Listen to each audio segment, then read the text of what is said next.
that and appreciate it. But you think of the beautiful Bradshaw rock art, the really beautiful figures. Aboriginal people did not see that. No. At the turn of the century. Rubbish art. That's what they call it. They Rubbish just art. didn't recognise it, and the early Didn't mean ethnographers anything. actually state time and time again that they didn't even see it. They Oh. walked straight past it. And the only art that they would recognise would be the Wandjina art. And perhaps one of the reasons that they did recognise that was it's such big bold art that you can hardly walk past one without it. Oh, and also because it was still being painted Yeah. when Europeans arrived, whereas if Jack is right in his dating of these And I early love his Bradshaw, theory. so do I. That living biofilm is just extraordinary. And he's finding it in the really big megafauna paintings now. So if his theory is right and those earliest Bradshaws are somewhere, could even be as old as 60,000, tending towards the 35 to 40. But if he is right, how on earth could they recognise them? I mean, I don't recognise too much that my grandparents left behind, let alone 60,000 years ago. So, It's interesting going into, you've been to Kempenwell, we're going into the drovers shed there, and how many people don't recognise different things that are there. Oh, what are they? Oh, what's that for? What did they use that for? Have no idea. No idea at all. I used to think that, and I still do believe that my grandmother lived in a wonderful era where she was born in 1880 and she died about 1974, I think it was. She's an old lady. Oh, we live a long time in my family. I mean, Mum last year, 97. But she was, so she was born in Cooma, but of a bank manager and a lady who obviously stayed at home and looked after the 6 kids, but quite well off. Bank managers were quite up there. And then went and did what was not approved of, became a working girl, as in a nurse, and ended up, being an Anzac nurse and seeing the world through those eyes and travelling. We've got her diaries, they're incredible.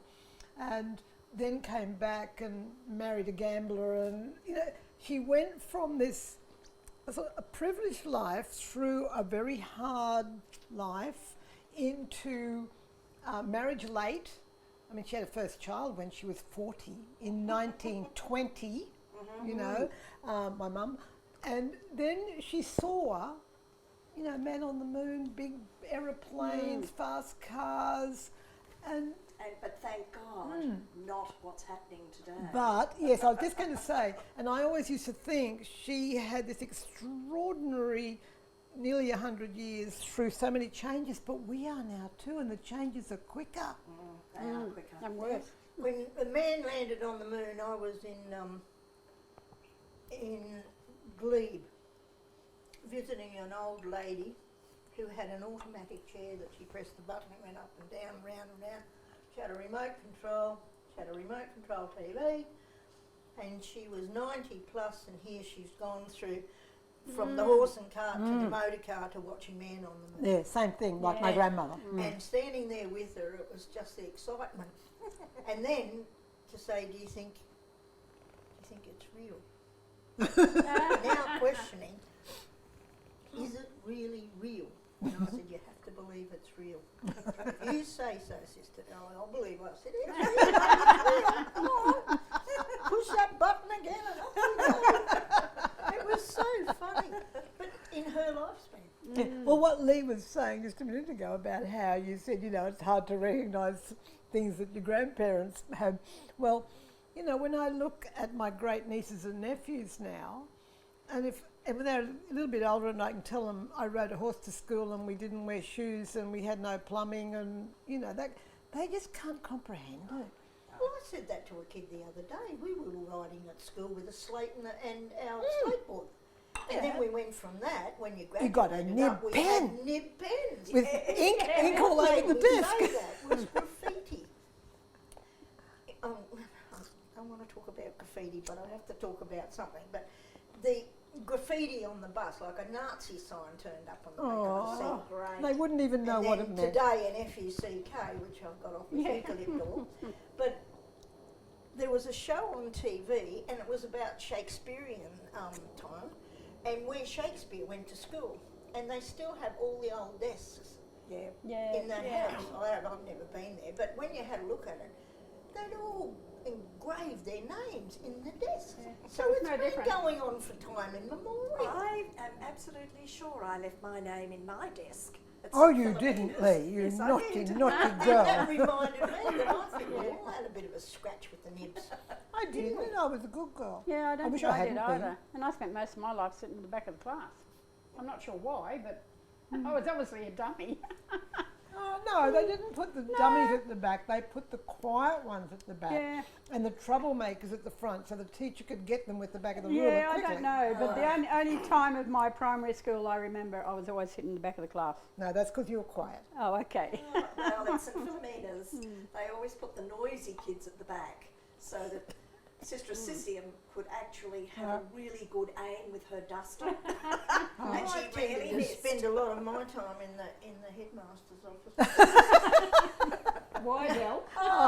Religion was the one. I asked him if they didn't have sexual intercourse, how could they make Jesus? Well, that kicked me out. And then, I constantly get kicked out of cooking classes because I wouldn't level off a teaspoon. A pinch of salt, no, teaspoon, knife over the top. Can you imagine in having the that in your end. class? And sewing, I couldn't stand it. I hated sewing I disliked it intensely. So I said, why can't I do woodwork and metal welding? You're a girl. I said, there's no excuse, this is not fair. I don't want to sew and I don't want to cook. I know how to cook, but you're making me cook the way I don't want to cook, and so why am I learning to cook your way when I can cook my way? And then, anyway, eventually, the first girl, I got into the woodwork room. Yay! So actually, may I ask a question then of Ronnie? I just suddenly made me think. Ronnie, you're such a good camp cook. I was a disastrous camp cook, which I think the EKT found out when they took me on some of the trips as a cook. Just being on the track, or did Will show you, or did you just learn by... No, Will never taught me to can cook. When I left with Will, on horseback, we ate out of a tin, baked beans Right. or rabbit, cooked in the coals. Out of a tin, a rabbit? No, it was in the coals. I thought when it I might have first been like ran a away. magician, But a my rabbit first jump. job was with an old drover. We took on a job with the drover Ah. because it was too wet and cold doing what we were doing on horseback. And I was only just 15, I suppose. And anyway, he said, you'll have to be the cook. I mean, I could boil potatoes and vegetables, but that was my only job when I was at home because I looked after the kids. And anyway, this bloke, he said to me, there's a gas stove in the caravan. It was one of those little old tiny two-burner gas caravan stoves. He said, but when you put the stuff at the meat in the oven, make sure you put a rope around it because it blows it open. And I thought, that doesn't sound very safe. And anyway, he said, either that or cook out in the camp oven out in the fire, which I had no idea about. And I looked at the camp oven, looked at the oven, I thought, no, the camp oven's a better option. And then he showed me how to make damper. And he said, whatever you do, don't put too much baking powder in your flour. And I thought, well, how much is how much? How much is enough? Well, ask Del. And yeah. And anyway, so I just thought, oh well, it's got to be flour. And he said flour, salt, water, and baking powder. I said, oh yeah, all right. So I got the baking powder and tipped it in. And anyway, put it all in the pot and stirred her up and put her out to rise, as he said. And of course, the flour just kept coming up. Rose and rose. And I cut and it off rose. and thinking, what am I doing wrong? And put the lid back on, another lot had come up. Anyway, I thought, oh God, I'm going Now to get for sacked. serious. I'm going to get fired for this. Anyway, so I got all the old bits of flour that come over the top and went and buried it over in the dirt over under the trees. Of course, all of the sheepdogs come home, dug it all up. There's bloody bits of flour and damper in it. He never said a word. He never even made comment. And like it was everywhere. And the damper was burnt anyway, because I was so busy and worried about all the overflow that I'd wasted. And so I soon learned. So he showed me then how to cook. Ronnie, did you put that in your book? I did. I was going to say, you've got to put that. Probably yeah. not in graphic detail. Oh, you should. You should. I I think think that's there's hilarious. Yeah. to that camp cooking though. There's a lot of little secrets to it. Oh, there You is. never go without your tin of grey box. Yeah. And you never go without your Absolutely. jar of Vegemite. Yeah. And you never go without a couple of packets of French onion soup. And the you know, golden syrup. And your golden syrup. Yeah, there's such a lot of little basics.